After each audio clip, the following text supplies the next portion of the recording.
اجازه میخوام که در این لحظه دعوت کنم از دوستان خوبم جناب آقای حسینیان عزیز و جناب آقای اکبرنژاد لحظاتی به روی صحنه تشریف بیارن، در خدمتشون باشیم، به افتخارشون یه تقدیر شایسته به عمل بیارید لطفاً. یه چند لحظه هم با این عزیزان برنامه رو اجرا کنیم. دستا داره بهتر میشه حالا. 1 2 3 4. زن من و قلب من و عمر من و جون من و با خود میبری، بابا تو کی هستی یه موجود خاصی از همه سری، زن و مرد و پیر زن و حتی من و سر کار میذاری، شیطون و نازی با من نکن بازی من دون داری. یالا یالا دست شادی، دست شادی، دست شادی، دست شادی،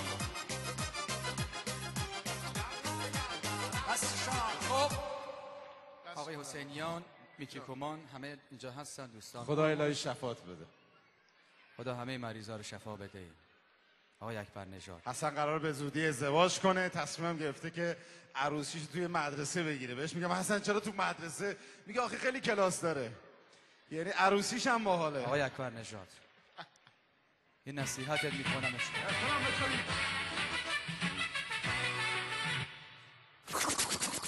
همه توجه کنید، احترام بذار به من، به من احترام بذار. نصیحتت میکنم. جانم بگو. منو مسخره نکن، نه منو نه هیچ کس. هیچ وقت در زندگیت آقای اکبرنژاد هیچ کس رو مسخره نکن، شاید اون از تو مسخره تر باشه. این نصیحت درست حسابی کردم که تا آخر عمر تو گوشش بمونه.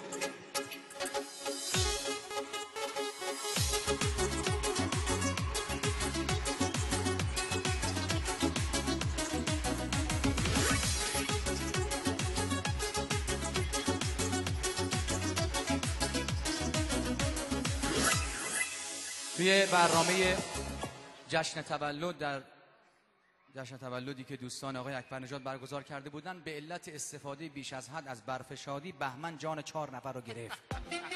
چه اوضاعی بود اینجا.